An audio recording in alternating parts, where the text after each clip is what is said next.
All right, we'll go ahead and call this meeting to order. The November 8th Board of Education's regular meeting. We have a full set of board members here tonight. All are present. With that, let's go ahead and stand for the Pledge of Allegiance.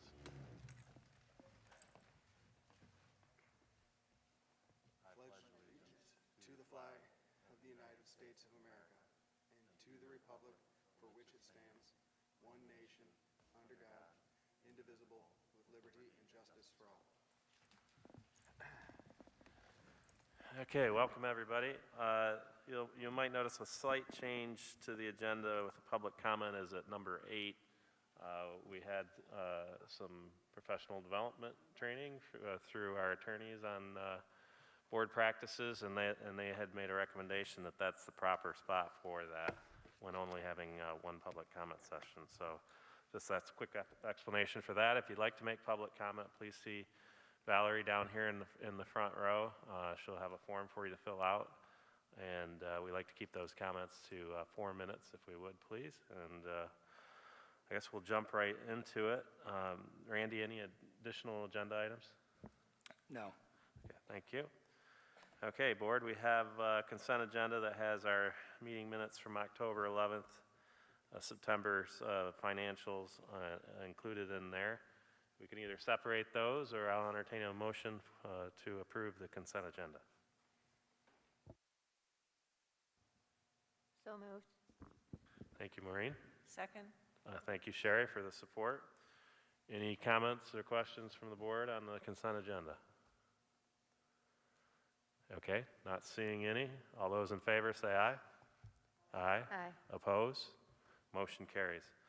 All right, we're going to jump right into the school board report. I really don't have much this evening. I know we had some educational stuff, updates from the last meeting.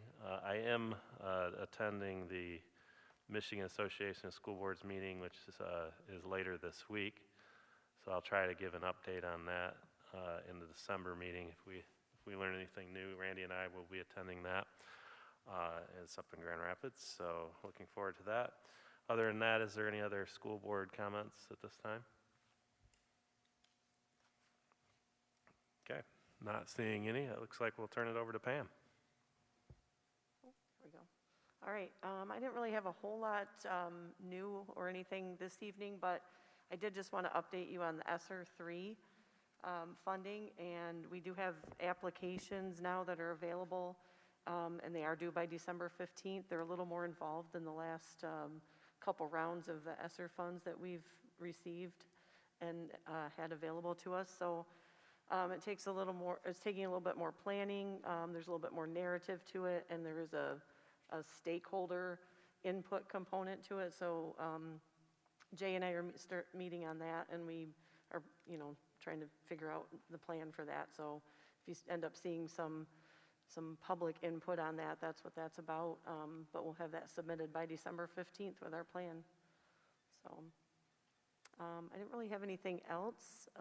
We do have Tower Pinkster and AVB here tonight, and they're going to do a bond update right now. I'll let them, that was going to be part of mine, but I'll let them speak to what's going on.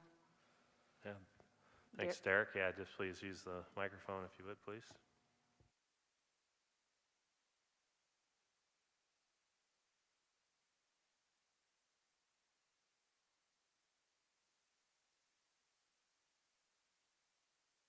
Just going to do a quick mic check here.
questions on the bond updates? Randy, anything you want to add to that? Just appreciate the work that your teams have done. It's been a great run, and I like hearing that contingency number where it's at. We did squeak a lot of work out, and appreciate the board's support of those additional classrooms. Just exciting to see that all coming together, and kids over there using everything. Oh, we're good. Yep. Thank you.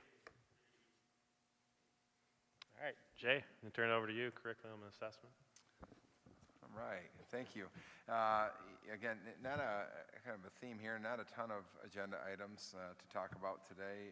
We did just eclipse kind of our first marking period standpoint on November 1st. Had a full day of professional development for all of our teachers, and really throughout the day, grade level teams, again, utilizing that time to collaborate with one another around curriculum, talking about essential standards, really identifying the critical areas for learning at every grade. We also launched our vertical teams meetings with kindergarten through 12th grade. We had a math and ELA kindergarten through 5th grade team meeting, and they really had the opportunity to talk about kind of the grade level expectations or things that, they think, are the strengths that students are coming to a grade level with, and maybe some of the deficit areas, the gap areas that students might be coming to a grade level with. And it really allowed to facilitate some of the conversation around, what do we need to be doing at the next grade level or the grade level, below and above in order to prepare our students. 6 through 12 also launched their math and ELA vertical team meetings, and really it kind of started with a foundation of just building the relational capacity amongst the team, before really diving into looking at data and identifying some of the instructional areas that we want to focus our time and attention on. We will have another professional development day half day on November 23rd. Right before heading into Thanksgiving break. Again, that time is really dedicated for our teachers to be able to continue to collaborate. Kind of in conjunction with that, I know Randy's probably going to talk a little bit more about, our recent kind of presentation from our kindergarten team. At our professional development day on November 1st, they had the opportunity to do some celebrations and talk a little bit about some of the structures that they have implemented through the work that's been going on in the district around multi-tiered systems of support, and really in kind of connection to the philosophical approach as a professional learning community, and really digging into the individual needs of students. And so I know he's going to talk a little bit about bringing that group to the board at the next meeting. And then really kind of the last thing that wanted to just share is that we did wrap up. I talked a little bit about the launch of Panorama, which is a social emotional learning survey that was conducted and wrapped up this past week. And again, the purpose of this survey is really to kind of gather and understand some of the social emotional needs that are going on with students throughout the district, and really identifying areas that we can focus on in order to better support our students. So we'll probably have more information for the board in the coming weeks. Thanks, Jay. Any questions for Jay from the board? I'm really excited about the vertical training. The teachers, administration, transition from building to building. I mean, there's numerous advantages to working on that, something that, we had room to do so. So I think that's really a positive for the students and for the teachers. Thanks, Sherry. Any other comments or questions for Jay? All right, thanks, Jay. We'll move on to the health and safety plan. Randy, you want to kick us off? Yeah, absolutely. Good evening, board. At this time, I don't have any changes to present to the board on the current health and safety plan. It is status quo as we come into the Thanksgiving and and we anticipate the holiday break, Christmas break that would be. Just that would draw attention to the board, and I'm sure you're already aware, with the recent announcement from the Kalamazoo Health Department and their decision to rescind the mask order per their timeline, 6 weeks out past the vaccine being available for age 5 to 12. I believe they've announced that. I think that they put it at December 17th, if I'm recalling that. I don't have it in front of me. So between now and the next board meeting, closer to this side, right, within the next week or so, I'd like to get information out to the board just on what an adjusted safety plan may look like, make sure that the board has all those details with quarantining and contact tracing and those pieces. But other than that, I'd entertain questions. We're holding where we are currently right now, and we anticipate doing that through both of the upcoming breaks. Oh, yeah, I confirm it is December 17th, and I believe it's 5 p.m., which takes us through that full Friday, last day of school for break. Yeah, I think we should have a little bit of open dialogue, and I appreciate that, Randy. I know that you'll put some thought into what that looks like. Currently with the board having that motion that passed to follow the most restrictive, that will remain in place unless we wanted to take action on that. So I think if either one of those health departments reinstated an order, at least at this time, I think that the administration would be held to that unless we want to discuss it. At some point, it might make sense that would no longer be followed, but I would anticipate that they will rescind that. I think it gives us time between now and the December board meeting to understand what the administration's ideas are and potentially move forward. I guess the only other question I might have for Randy is I do know that one of the quarantine challenges that we've had has been primarily in the cafeteria. Can you explain that a little bit for myself and the rest of the board? Sure. Really that centers around any contact tracing that is done right now into the cafeteria. Obviously the students do not have a mask on. And so, per the guidelines that are out there on quarantining and contact tracing, if both parties or one party of two are unmasked, we're at that 6-foot kind of radius, right? So in most of our lunchrooms right now, we're not operating or at a 6-foot space. So most of our quarantining, I think, for this year has been contact tracing rather, of students that are quarantined have come from that situation. And I think most schools are struggling with that in a lunchroom where your students are unmasked and you're operating at a wider radius, and it has a tendency to impact more students. Is that what you were looking for? No, Okay. Thanks, Randy. I think that's a good clarification for everybody. I'll open it up for other comments from the board, and we can certainly follow up with questions too. Thank you. Scott, I actually prepared some comments with some slides that I wanted to share, so I'm just handing out some copies to the board.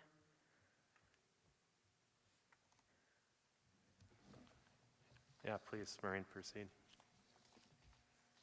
So I thought it would be helpful as we anticipate the expiration of the Kalamazoo County mask order in December and the impact it might have on our district safety plan, to review for the board, district staff and students in the community the current guidance for schools regarding COVID-19 safety and the results of some recent research regarding masks in schools. I'm also going to touch on the impact masks have on quarantine, like we were just talking about, and how that relates to our goal of maintaining in-person instruction for all of our students. Do we have the slides? There There we go. This will look very familiar to all the board members. We remember this well. This is an infographic we've looked a lot since the summer while developing our district safety plan. It may be new to some. I feel overall we've done a good job in Mattawan using this model of 5 layers of prevention for school safety. As it says in the infographic, as the levels of community transmission increase, when we're in times of high transmission like we are now, we should have all 5 layers in place, which we do. And those include, hopefully you can read the text, promoting vaccination, correct and consistent mask use, physical distancing, promoting screening and testing, and healthy environments, including effective ventilation. Our frequent reconsideration of how we're performing in each of these layers is a good framework for maintaining a safe environment in Mattawan buildings. For tonight, I'm going to focus on the mask layer and try to answer some of the questions parents have asked us over the past few months. And maybe in the coming months, we can take a closer look at some of the other layers as we move forward. So next slide. First, let's just remind ourselves of our community transmission. This is a 7-day positive test rate graph for Van Buren County. Now, if you look at that dip back down below the yellow, that was in June when we all got the letter and we were optimistically thinking that, we could come back in the fall without masks. At that level of community transmission, that would have been appropriate. But when you see that sharp spike back up through August, that's when things changed. Everyone remembers we had to change the plan in response to the Delta variant as local transmission rose. We first did that by following the K-6 mask order from Kalamazoo County and then extended it up to 12th grade as a district. When we extended the masks K-12, we were following the guidance of the Centers for Disease Control, the Michigan Department of Health and Human Services, the American Academy of Pediatrics, and our local health departments, who at that time and still do recommend universal masking for all students and staff K-12, regardless of immunization status when community transmission is high. Currently, Van Buren, over on the very right there, that's where we're at now. We remain at high transmission at 16.5% positive test rate. Anything above that red line, 10%, is a high transmission level. Next slide, please.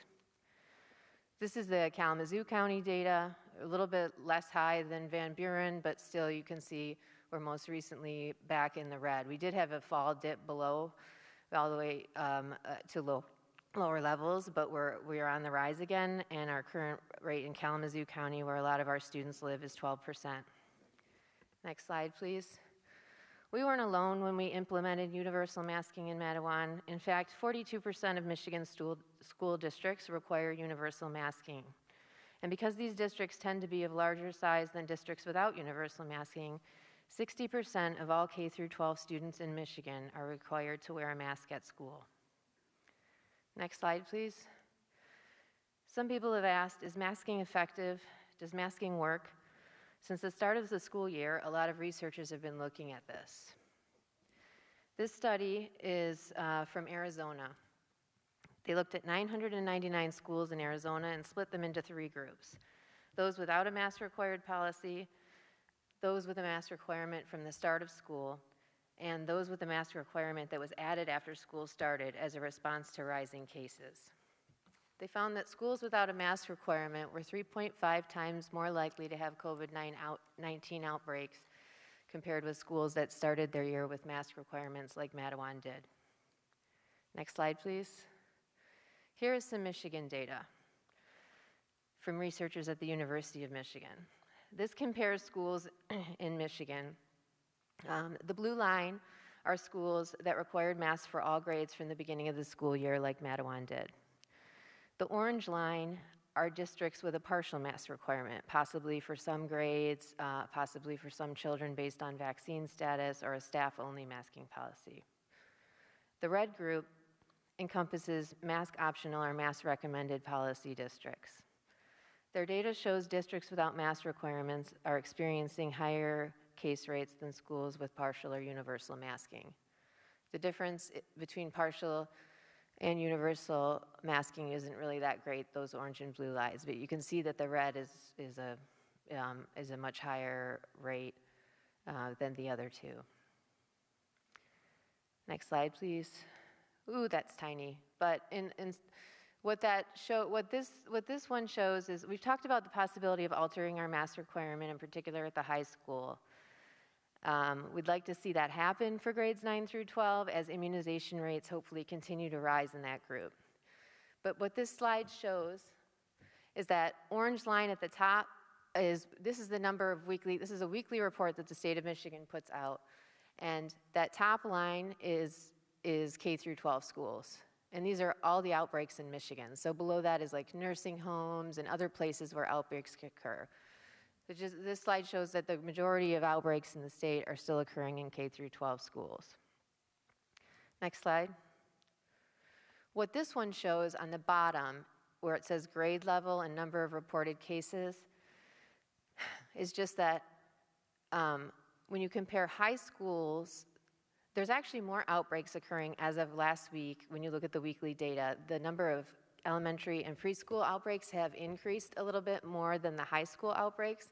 But when you look at the total number of students affected, since high schools tend to be larger, that orange line is there are many more high schoolers impacted and infected with COVID-19 than children in the younger groups.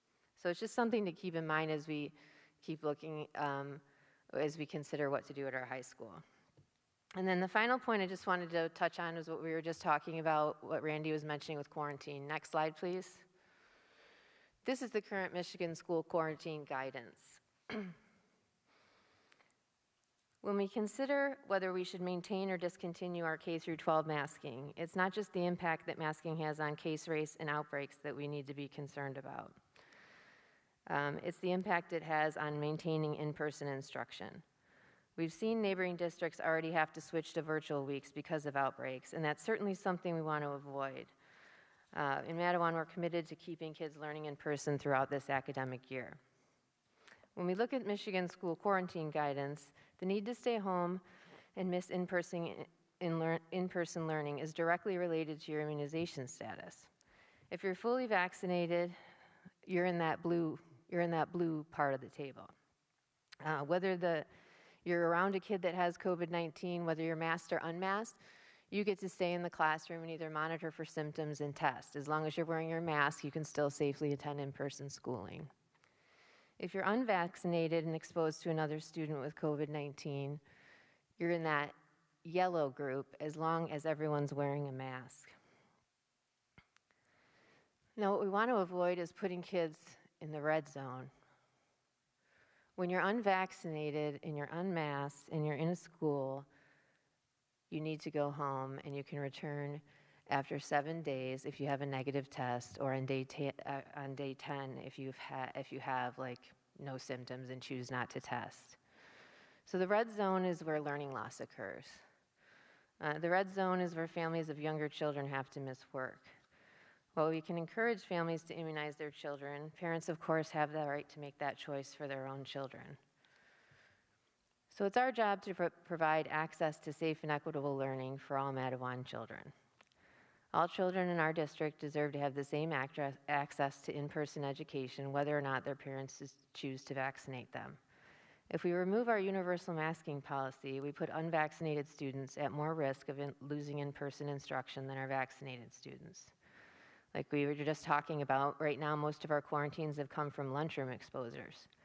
If we remove masks from the classroom during a time of high community transmission, when there will certainly be cases in the schools, there will be children coming to school with COVID-19, and there will be other children exposed to them. I fear our number of students on close contact quarantine will elevate to levels where many students are missing in-person learning. And maybe they might even elevate to the levels where we have to switch to virtual learning, like some of our neighboring districts. So one more slide there.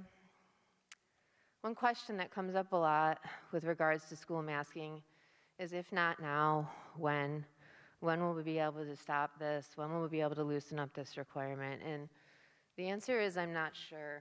I mean, when you look at the line, I think it's good to just review the history of the pandemic. When you look at if you look at the blue line, or the black line, that's the beginning of the pandemic. That's that first wave when things were shut down in Michigan. And then it kind of stayed at that low level. And then we saw that the black line over there is a 2020 holiday spike. We all remember that, like after coming back from break, there was some increased COVID cases. Then it goes into the next year, starting March, is the blue line. So that big blue spike is spring break. That's the spring break spike. And then we dip down for the summer, pre-Delta. And now you'll see Delta is just like a slow, steady increase. We're not rising at the rate we did for the holiday or spring break spikes, but I don't know what the holidays on top of where we're already at with Delta will bring. So I'm not sure. I think we need to keep an eye on it and keep monitoring it, revisit it monthly, and keep revisiting these key indicators to guide us in making the best decision for our Mattawan students and staff and their families. And I'm open to discussion. Thank you, Maureen. Questions or comments for Maureen? Maureen, thanks for putting together that. I wasn't anticipating that, but I appreciate it. The question I have, I think you answered parts of it, and I just wanted to talk through it as we started to talk about the potential to eliminate masks, whether in high school or thankfully or hopefully thankfully now that the vaccine is available for younger students, the ability to at some point be able to eliminate the need for masks. But the point that I keep coming back to is that quarantine piece. And my concern is that for in-person learning right now, we have the ability to stay in school no matter if you, outside the lunchroom, I guess, even if you have been in contact with someone with COVID because of the masks. Where I'm headed with this is, once we have, I guess I'll ask you, Maureen, once we have I think the rationale behind the 6 weeks was that it would give parents the opportunity to get their younger students vaccinated, which would allow that more students to fall, if I go back to that one graph, more students to fall inside of that blue graph, right? So that we'd have more students falling inside that vaccinated graph, which would mean that even if they came in contact with someone with COVID, they may not have to go home unless they exhibit symptoms. Right. And I think that's great news. The issue though is with our unvaccinated population, right? And the ability to, and what I'm hesitant to do is to discount those families who have chosen not to vaccinate their students or their children, and because of that have to have them miss class, right? So I think when you talked about the equitable access to education, I think that's an important part for us as board members for us to think about as we think about these policies, and for parents to think about as they're deciding whether the choices that they're making, what potential impact it could have on them as we go forward. Yeah, I agree. Can you put the slides back up, please? I actually threw in a few at the end with our vaccination rates because I think this is something we should keep an eye on monthly as we're going forward. So that's hard to see, but this is vaccination rates for 12 to 15-year-olds and then 16 to 19-year-olds. And this one's Van Buren County. We're at about 39% for 12 to 15-year-olds, so that's not too bad. And then 53% for 16 to 19-year-olds. That's for initiation, which is they've had one shot, but not quite two. The completion's always a little lower than initiation, but you're still more protected than if you're unvaccinated with just initiation. And then the next slide shows Kalamazoo County. Our 12 to 15-year-olds are about 56% initiation and 55% for the 16 to 19-year-olds. And They're adding, because we just got the 5 through 11-year-olds approved, Kalamazoo County's already up to 0. I think that's a 0.38 word. Can you see it on the slides? That's just with, 1 week of the opportunity for those children to be vaccinated. So I also tried to get our zip code numbers, like Scott had provided us before from Danielle Piercy at the Van Buren Health Department. I'm still waiting to sort through those, and maybe could add those to our monthly updates to give us a little more idea of district zip code immunization rates for our kids. And then I think there's one more slide right after this. I just wanted to share with you these are the Bronson pediatric numbers. So year to date, there's been 80 admissions at Bronson Hospital for children with COVID-19. 79 of them were unvaccinated. But I think the important part of this slide is that the table is every month since October of 2020. And you can see when you look at April of 2021, that was the surge, the spring break surge, those are positive cases in the table at the bottom, not hospitalizations. So Bronson system positives were 614 children tested positive in April of 2021. Then it went down from there to the 200 range, and then we were quite low for a number of months there. And as we saw Delta come in August, we had 168 tests positive, then September 476, then October 599. So we're on track to beat our prior spring break spike from April of 2021. And remember that graph that showed the spike overall, we weren't close on our Delta wave going up towards that spring break spike in total case numbers, but as far as our Bronson system, looking at children, we are very on track to well exceed that spring break, the highest peak that we've seen in the entire pandemic. So we've nearly matched in October at 599.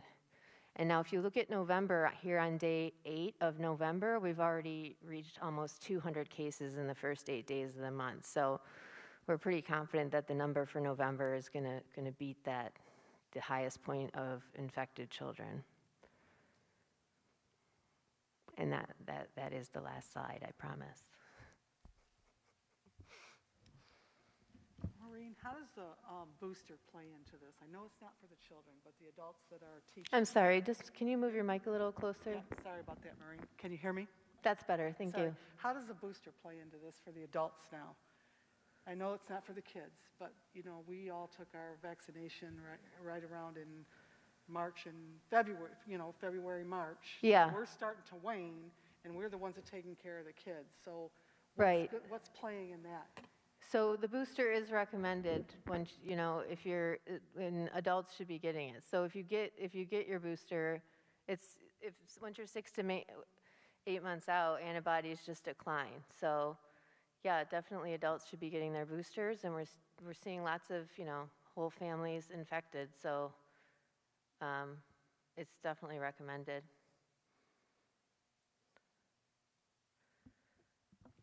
Maureen, have you seen any data yet because I almost feel personally like I know more people now that are actually vaccinated that had a breakthrough case, and I recall knowing people that actually have had COVID the first time around.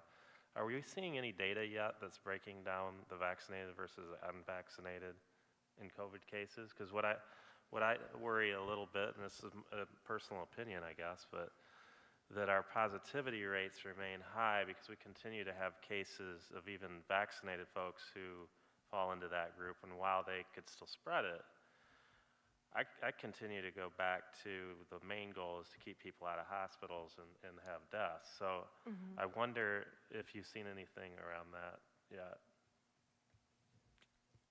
Well,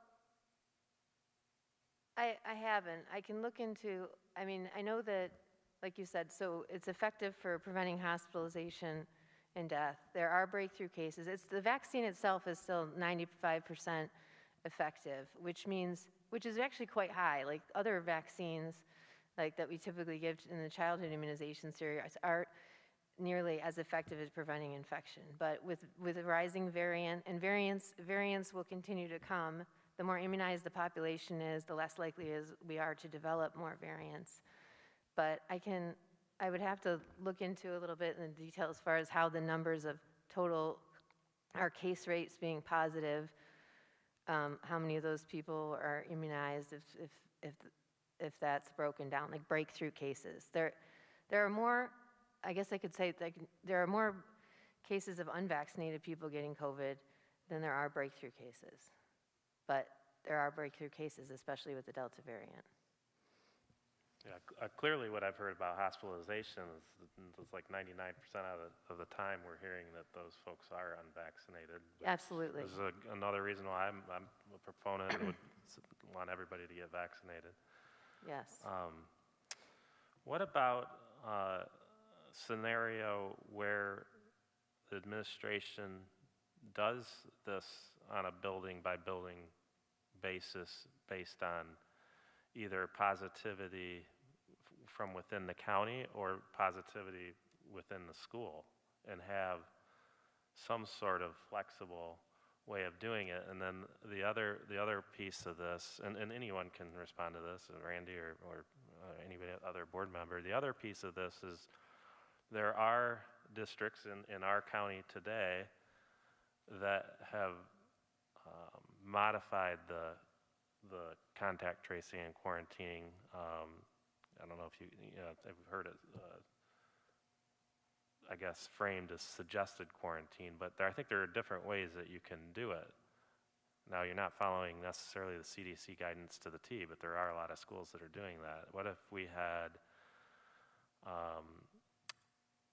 you're recommending masks, so if you're unvaccinated and you're not wearing a mask, you're highly likely you're going to get quarantined for a long period of time. But if they were wearing a mask, and even though the individual that was diagnosed with COVID, perhaps it was a breakthrough case, a vaccinated individual that was not wearing a mask, I don't think the guidance is very clear on that, and I think there is some leeway in that perhaps we could have our own guidance, our own safety plan to maybe address those type of scenarios where that unvaccinated individual, if they were masked, could still remain in school masked.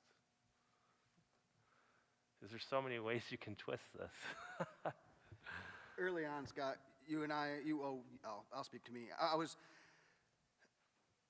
When we talked through this, I was hesitant about being our own health department, right? And if we are, let's just walk down the path of if the health department says no masks and we start, but they still have a quarantine standard they'd like us to uphold, they'd recommend us to hold to, I'd be less likely to try to start monkeying with that as far as what, well, in this case we do this, in this case we do that. It seems like if I'm going to use guidance, I want to use their guidance, not come up with my own. But I understand where you're coming from. I mean, there's 75 different ways to skin this. But I really am hesitant to us trying to become our own health department. Oh, I'm definitely in that boat, but I think there's a difference between what we're doing right now and that. So today there's a requirement for masks. There's no requirement on the contact tracing and quarantining. It's guidance. It's highly recommended that you follow this guidance. And I understand Maureen's point that their guidance is they're highly recommending that you universally mask too. But yet the health departments aren't taking that step. So you're right, we're in this really gray area that unfortunately I think puts school boards in a very difficult position. And as she stated with the data, there's clearly a divide in our state, not nationally, but just in our state on districts that have chosen to do universal masking and not to do it. And many of those districts are not going to have requirements come the first of the year. Ottawa County and Kent County are also rescinding their orders. I think they're going a little bit later on their rescission. I think both of those counties might be like January 4th. But yeah, I don't know that there is any black and white here when it comes to the health departments and the guidance, other than if you want to follow all of the guidance to the T, whether it's recommended that you require or it's required that you require.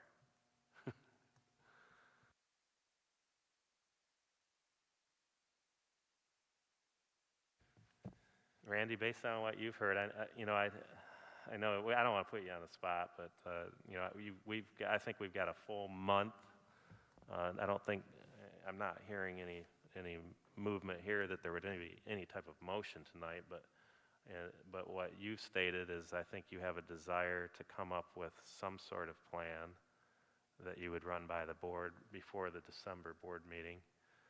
I guess maybe just put your thoughts around when that might be delivered to us to review, and then obviously board members, I would certainly suggest that if you have questions on that or concerns or recommendations of change or whatever, that you should be contacting Randy directly. Absolutely. First, Maureen, thanks for all that data, for compiling that. That took some time, I'm sure. But yes, Scott, our plan would be, you know, as early as this Friday update, the latest, you know, the week following, to have some talking points and some items on paper for the board, just to kind of start to continue your thinking. You're already thinking, right? We've already been processing this all year, so yeah, I welcome, you know, continued feedback and data and information as we move in, you know, to the coming week or so. So please reach out if you've got additional thoughts on this. I just have one last thing, just so I can make sure my brain's scattered on this, and I want to make sure I try to get my point across as succinct as possible, and that is, Maureen's first slide was on that 5 layers of defense, and we talk about masking being one of them, social distancing, I think quarantining or providing a safe environment is another one. I'm all for trying to get us back to a spot where we can all be healthy and not have to deal with this, but to do it all in one fell swoop seems, I might be overly cautious, but I think a stepwise approach might be something to consider in the plan, rather than just a carte blanche, remove every layer of defense in one shot. I would agree with that, Ted, and I think of all the schools that are in the slide that have some sort of universal masking, I think there's hybrids out there. I've heard of some schools requiring masks in the hallway, but when you sit down, if you're 6 feet apart, you can take it off. And we followed that kind of as an organization in the private sector. This was quite some time ago when the cases were really high. You could come to work, you had to wear a mask until you sat down. As long as you were within 6 feet of somebody, you could take it off. We wanted to encourage people to come to work, but practice social distancing. So I know there are schools that have done different things. And there is one district in Van Buren County that has optional masks, mandatory quarantining, and then there are other districts that have optional masks, suggested quarantine. So I think every district looks at it differently, and there's different approaches to it. I'm not saying one is right or wrong, but and I agree with you. I don't want to be overreaching as the health department, or put unnecessary burden on administration, or have our students and parents think that we're doing the vaccinated and unvaccinated, you know, putting people against each other. You know, I'd like to avoid that as much as possible, with the goal of getting everybody back in the classroom. I guess I'm concerned that you have a federal agency that has this blanket guidance that's covering the entire country. And while things are getting better in a lot of areas, it seems there should be some flexibility to get back to normal and be able to adjust and move in and out of it if you have to. Otherwise, you know, does that guidance sit there for this year and next year, and there's just no, and again, it feels like they've just pushed the decision down to the state, and the state pushed the decision down to the local health department, and now we're in a situation with them rescinding their orders. It's right back down to the school board again, making these decisions where I feel very uncomfortable with.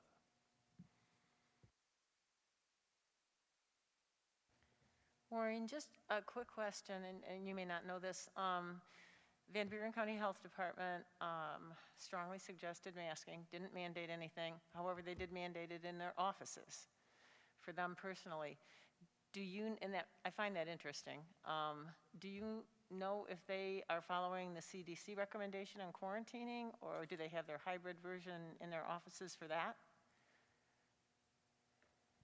I don't know how they quarantine in their office. I'm not sure. That state level, the graph about quarantine is specifically for schools from MDHHS, but I'm not sure about quarantining at the health department. I didn't realize they had masks required in their county office building either, but they do recommend this, like Scott mentioned, it's all in the language, right? But our local departments do recommend that we require it for K through 12, regardless of immunization status, and that's transmission level based. I guess I look forward to, we're coming into a winter, so it might be a few months, but there will be a time again. When you looked at how much time we've spent in the yellow and the orange, I feel like we'll get down there again, and that'll be the time when you can remove certain layers, like it says on the initial slides with the cheese slices, depending on levels of transmission, that's how many layers of protection you need.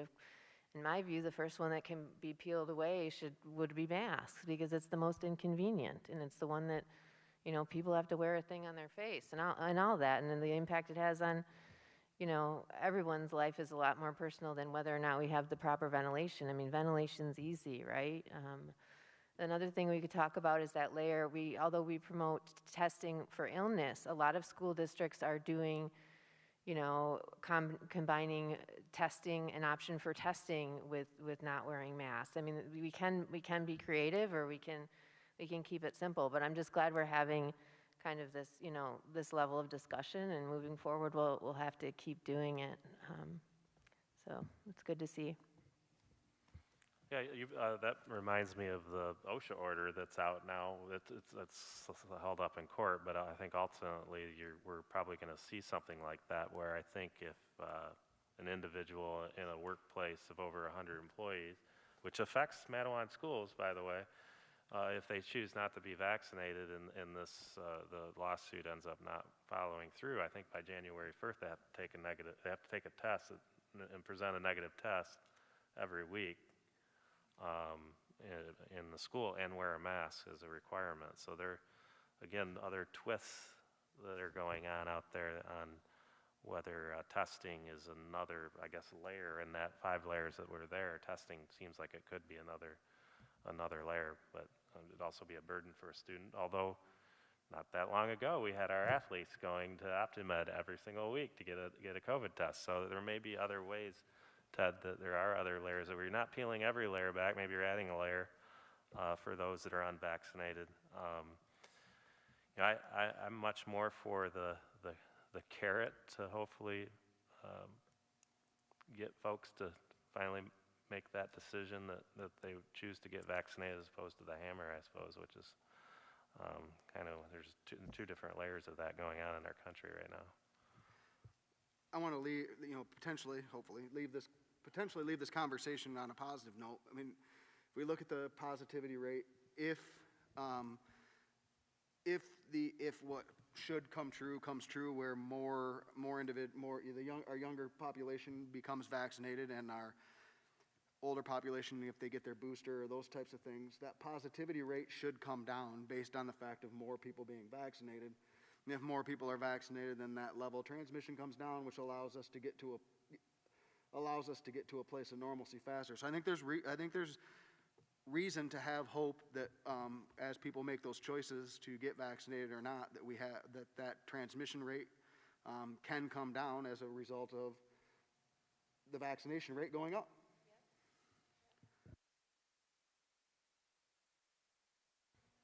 Any other final comments before we move on? Okay, all right.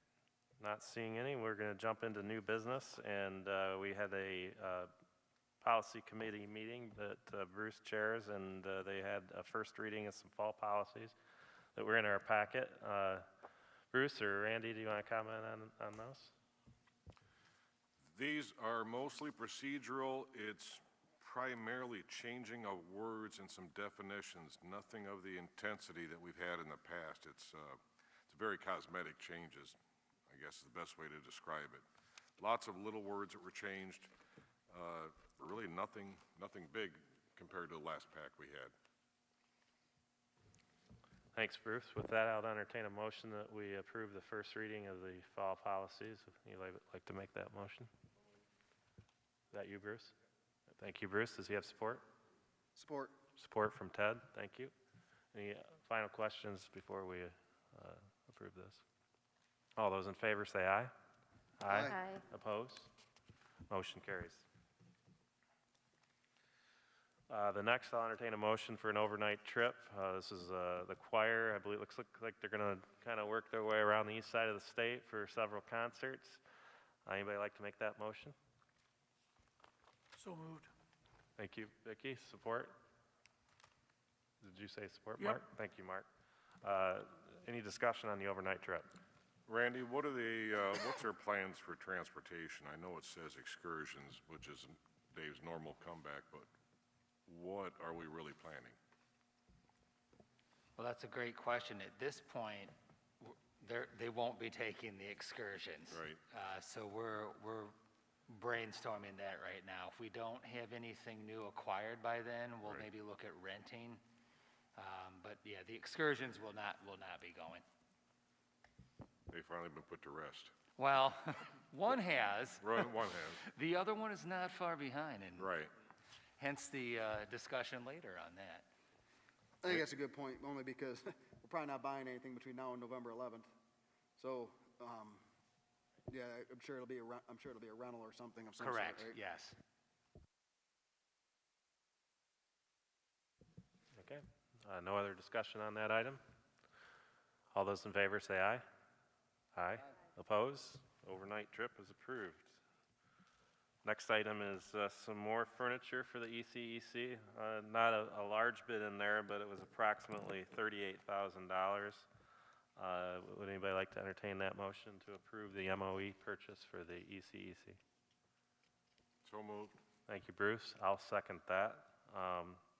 Randy, real quick, you just want to describe what some of that furniture is for, specifically, just for the public? Absolutely. I might pull Ms. Sturmer into that as well. I believe that furniture, we're dealing mainly with the 6 additional rooms. The teacher furniture for the additional rooms. That's really all that is, the large part of it. And then the smaller part was just a reconfiguration in the student services area due to staffing changes. So just those two make the total. Yeah, thank you, Pam. Thank you. Any additional questions on the additional furniture purchase? Not seeing it. All those in favor say aye. Aye. Oppose? Motion carries. Next one, additional bus purchase. We've got a price comparison, a bid report in here, and a recommendation for a bus. Anybody like to make that motion, please? So moved. Thank you, Bruce. Do we have support? Support. Thank you, Mark.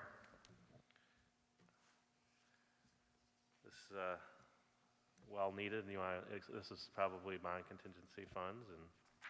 Yes, absolutely. And bond funds. also tonight, we have Scott Hitchcock, Scott Wave. Hey, The Scott. last time you saw him was when we hired him. So he's our transportation director here tonight. You got to call in the experts when people start talking about buses. So Scott, thanks for being here.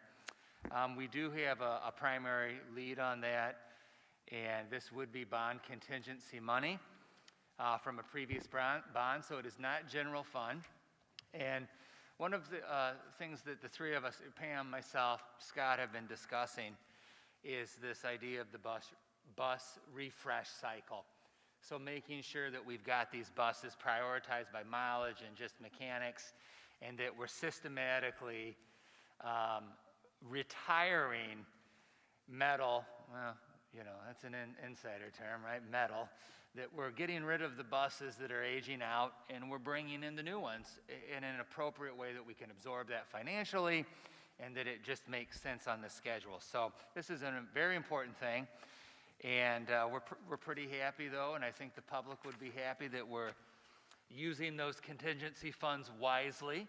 Back in the day when that bond came through, transportation was included. And so, you know, we're happy to continue refreshing that. Any, you know, additional questions, specifics about the buses? I'd defer to Pam or Scott's here for that, but I think we're looking at least 2. There was a question, maybe 3, and what we're looking into is the deadline at which bond contingency funds for this particular one needs to be spent. I don't think we've confirmed that. You have, okay? I did. With the bonds, you have to spend, you know, some time frames that you have to spend the money by, and they want you to do certain percentages by a certain time frame. It was really 85% of the money by 3 years, which obviously we did.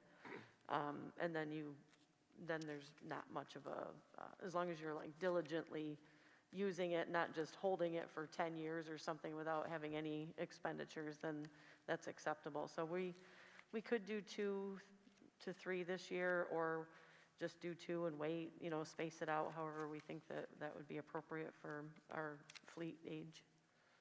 So. Yep, thank you for that update, Pam. Any other questions? All right, no other questions? Bruce, do you have a comment, question? The only thing is, I was amazed at delivery time on this. It's got 6 to 8 months. That's a new record for them, so it's not easy to get a bus either. So Right, we thought we wanted to get ahead of it. Tonight, you know, is a long wait, but we do need to replace some. Right, hence it being before the board now. I mean, typically this might be a little bit later in the year, but we are planning on the worst case scenario, and that being 8 months, which would really, if we get them ordered this month or December, that'd be pretty tight timeline for the start of the school year. Final questions, comments? Okay, not hearing any. All those in favor say aye. Aye. Opposed? Motion carries. I'll make this next motion, I'll kind of alter it a little bit, so that we're basically requesting, or approving for the administration to have a not to exceed of $150,000, not excursions, excursion-like, because I think they stopped making excursions in 2005, and also a plow truck. Do I have support? Support. Thanks, Sherry. So, Randy, on this one, there's some due diligence you need to do, but you wanted to have a framework to be able to go out and potentially spend those money. And many of us on this board have volunteered and have driven the excursions over the years, so we know it personally, and I'm glad to hear that we're retiring those for many reasons. Exactly, and yes, the stories on the excursions predate me. Just be happy to know you got your money's worth out of those vehicles. The taxpayers of this community did.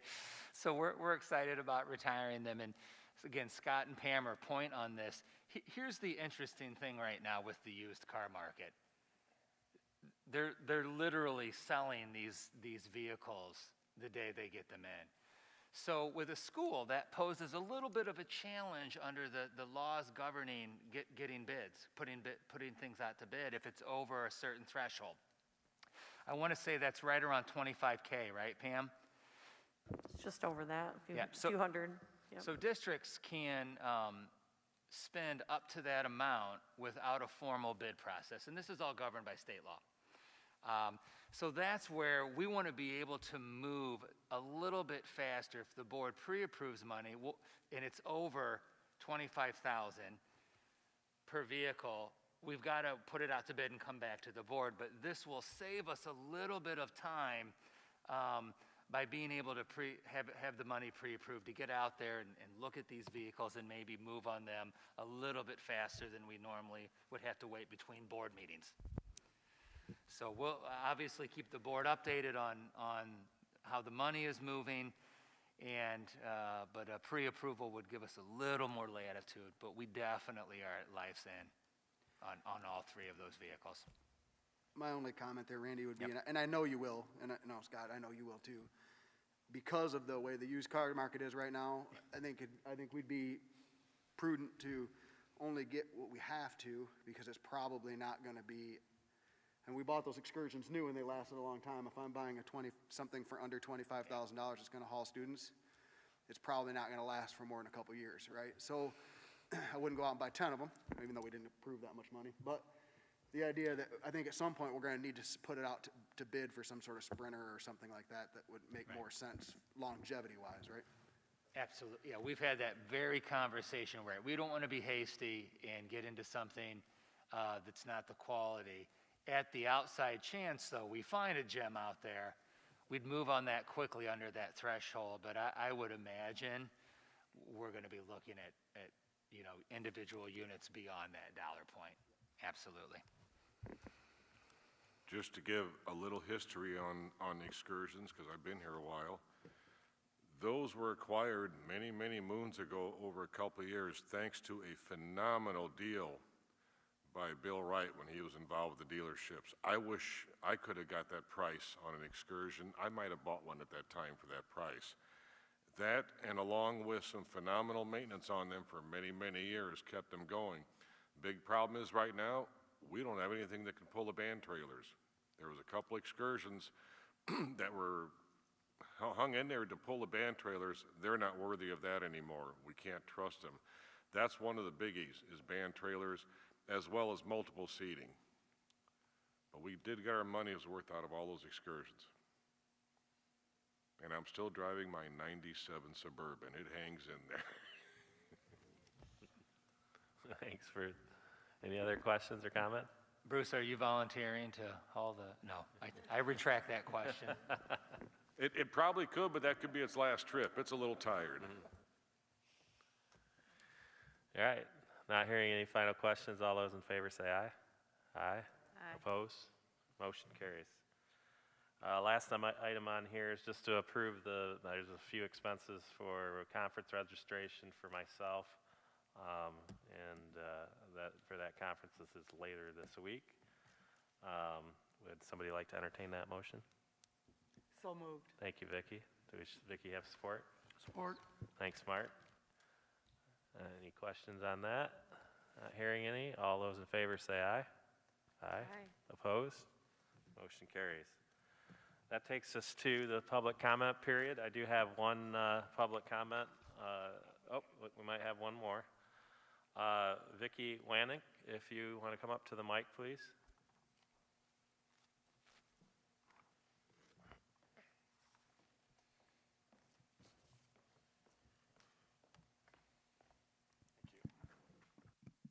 I know this was messed around with, so I wanted to make sure it was on. Hi, my name is Vicki Wannick. Thanks again for this meeting to actually share your guys' information, because honestly, the last meeting, I had questions from what you guys shared after public comment that I would have loved to have said stuff, so thank you for changing the format of this meeting.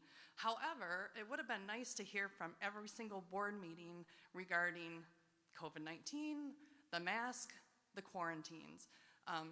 That would have been nice. So, let's see. So I'm here basically tonight to talk about the quarantines. I have one child that is in the later L, and I have a child that is in the high school. Both of those got requests for quarantine, but both of them were different. The one for the later L requested to be quarantined. You had options of what you could do. I could either get her tested right away. If it was positive or negative, then I would make my decision what to do. My high school student, I get an email that said, your son, your child, has been in close contact. Please monitor his symptoms. Did not require him to quarantine. So why is the difference between the schools, high school, later L? It's not all the same across all the schools. So I'm curious to know what's the difference between that. Why are you not having the high school quarantine even though he had a close contact? My son also said, we have assigned seats so they know where we sit. So why was he not quarantined? My later L student was quarantined. Did I agree with it? Absolutely not. She was perfectly healthy the whole entire time. She was excited because Mom is fun to teach with her. I used to be a substitute teacher here at Mattawan. I'm not doing that right now. For one thing, I don't want to wear the mask. I hate the mask because I can't breathe. So my daughter was excited. She was jumping up and down when I was one of the students to go pick her up at school. I'm like, this is not right. You need to be in school. You get more valuable instruction from school than Mom. Mom is just fun. I'm like, no. So that was a little disheartening. I also complied with the quarantine because I wanted to do my own observation of her. I also wanted to do my own research. In my findings, there is no mandate for quarantining like there is for the mask. So I understand that local health department, masking K through 6, there's a mandate. Quarantining, there is no mandate at the local, at the state, or the federal level. There's nothing. So hypothetically speaking, there could be a lawsuit regarding that.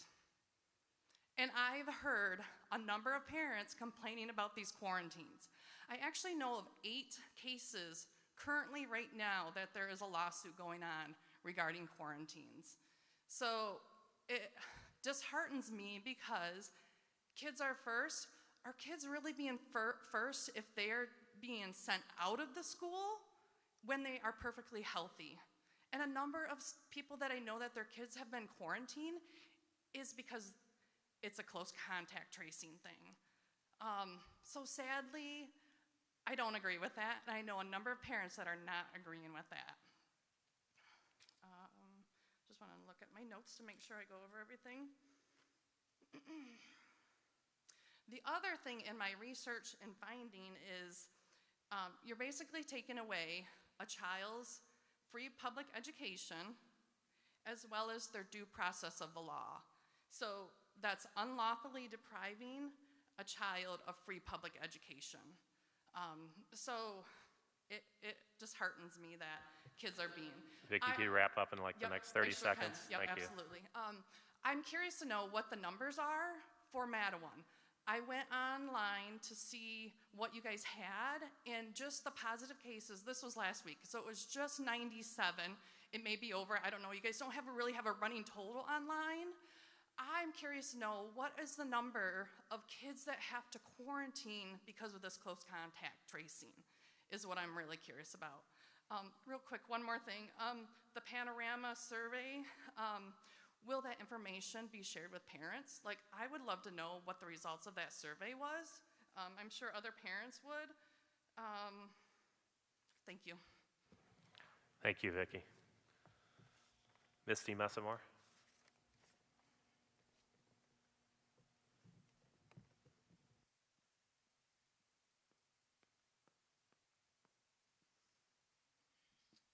Okay, hi, just a reminder, I have 4 kids in Mattawan right now. I have a 4th grader, 6th grader, 8th grader, and a sophomore.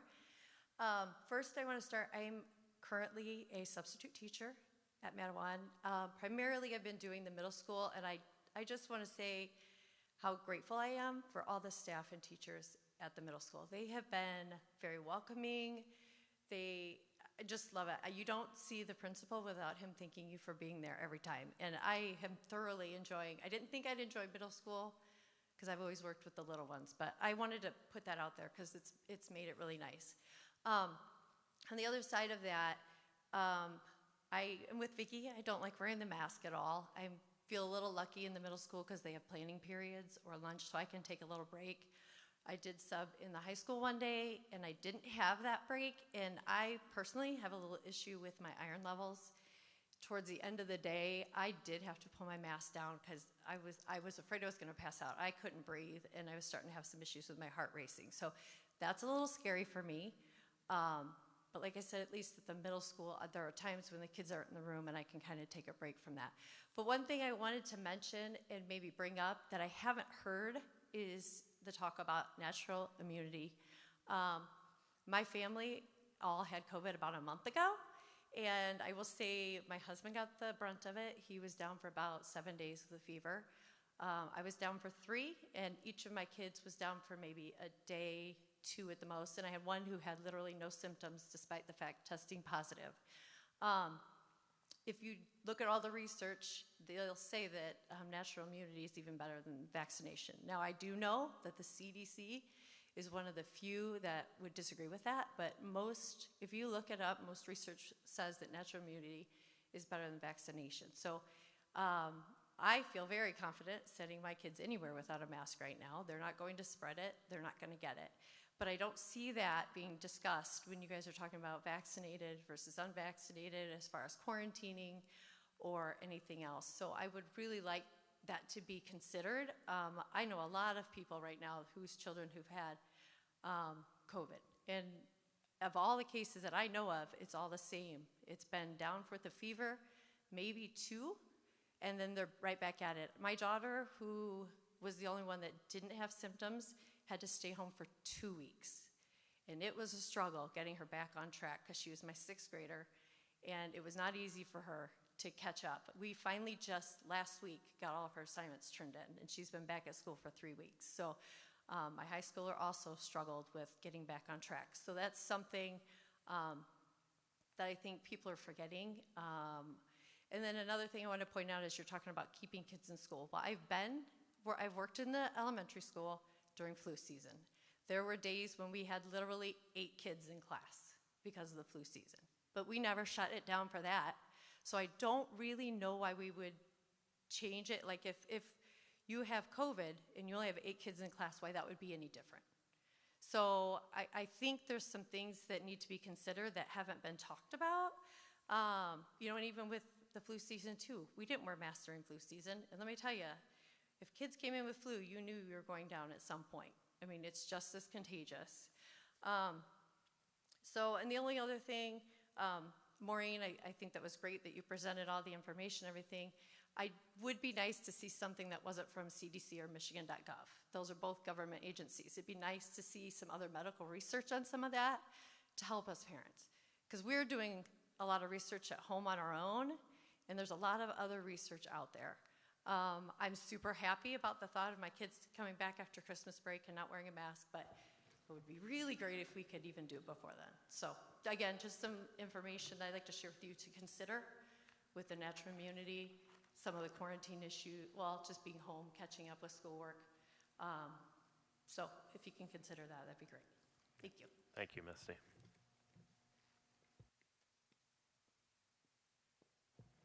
Okay, it does not appear we have any other public comment at this time. Okay, we'll move into the superintendent's report. Randy, it's all yours. I'd like to thank 2 public comments tonight, and I'll reach out to both of you in the next day or so. I think I can get you some information that was brought up, and just appreciate the feedback. A couple other items for the board. Lots of good information tonight. First of all, thanks for all the action items, getting that work done and moving forward on a lot of those operational pieces. Just kind of want to put just a couple thoughts in your minds here this evening when we think about the upcoming board meetings. So we will have at the December meeting a presentation on just a PLC update, and probably have some teachers visiting and some central office staff. And I know this sounds like a large presentation, hours and hours. Actually, they probably could talk about all the great stuff going on for at least an hour. But we're going to invite in our kindergarten team to present, to talk about some of the information they shared at a recent PLC meeting. Now, super exciting. And they had some brainstorming come out of PLCs that they put into play in the kindergarten grade level. And this is a great characterization of why we're doing PLCs. The other exciting thing on the last professional development day, I had an opportunity to kind of get around and just see all of this happening throughout the district. So we really, I think in the future, probably will have some additional updates maybe in the spring and get a different grade level in, but know your teachers and support staff and administrators are working hard. Mr. Larner, with his leadership on the curriculum side, just working very hard on this curriculum piece, the vertical teaming, your building leadership or improvement teams, your district leadership team, and now your PLCs all really kind of coming together to generate this great collaborative conversation. So that's the December meeting. Very exciting. January, we're going to have our Director of Whole Child Services, Kim Porco, come in for an update with all the work that her office is doing. That would include updates on our Diversity, Equity, and Inclusion Initiative. So that we have to look forward to in January. In February, we're going to bring our new Facilities Director in, Brian Cornish. That guy's been busy. All of our directors are so busy. And see, Scott's so busy, he already left to go probably work again. But Brian's going to come in and just give an update. He and I will probably tag team a little bit on operations. Just kind of bring you up to speed with a lot of the work that's been done behind the scenes kind of coming into the winter. And probably talk a little bit just about our kind of beginning work on master site planning. We have that to look forward to in February. Scott, you mentioned we're at MASB at the end of this week. I'm looking forward to that, kind of catching a couple sessions. And boy, I haven't been to a conference in a couple years. Not in person anyway. So hopefully we remember how to act at those. Then the other item, just, want to take the opportunity again to thank our administration, our directors, our staff. It's hard to believe we're wrapping up we're coming into the marking period, and conferences are just around the corner.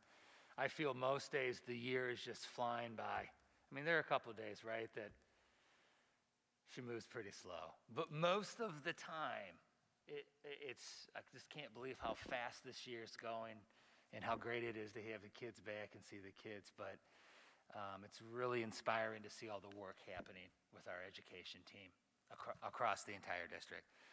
So that's why we're getting some of them in here, right? We're going to get back to getting all that good stuff in front of the board, and I think you guys will really enjoy that.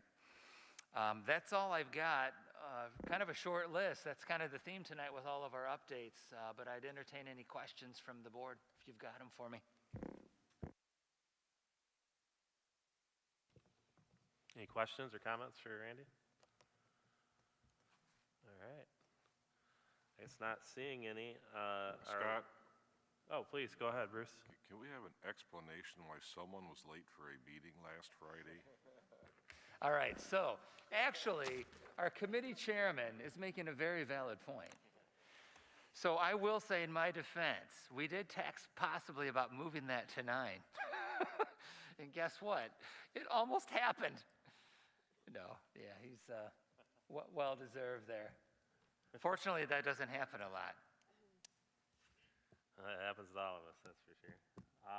The last item we have on the agenda is a closed session request by Randy for his superintendent evaluation. We're not doing the actual evaluation tonight. That'll be in December, but this is a part of the process for him to go over some of his evidence around the year, around his evaluation. So entertain a motion to go to closed session.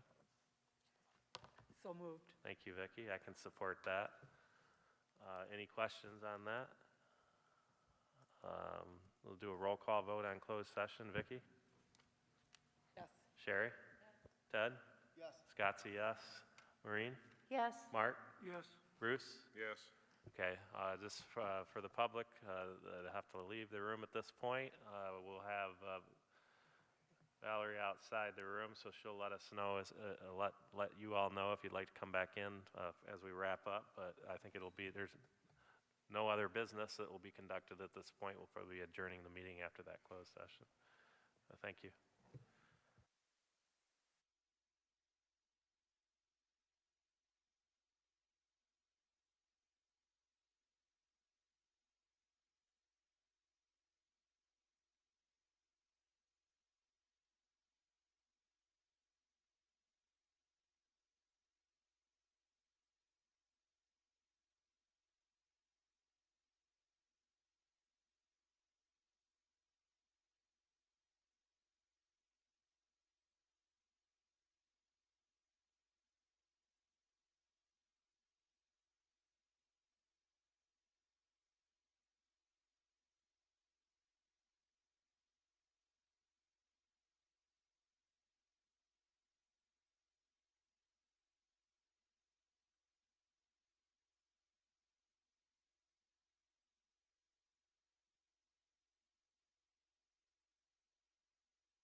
I'll make a motion without objection.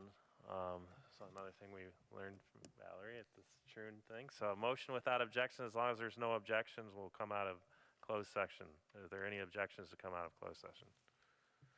Not hearing any, we are out of closed session. With that, anybody like to make a motion to adjourn? So moved. Thank you, Vicki. Support from Bruce. All right. Any final discussion or comments? Not hearing any. All those in favor say aye. Aye. Oppose? Motion carries. We're adjourned. Thank you.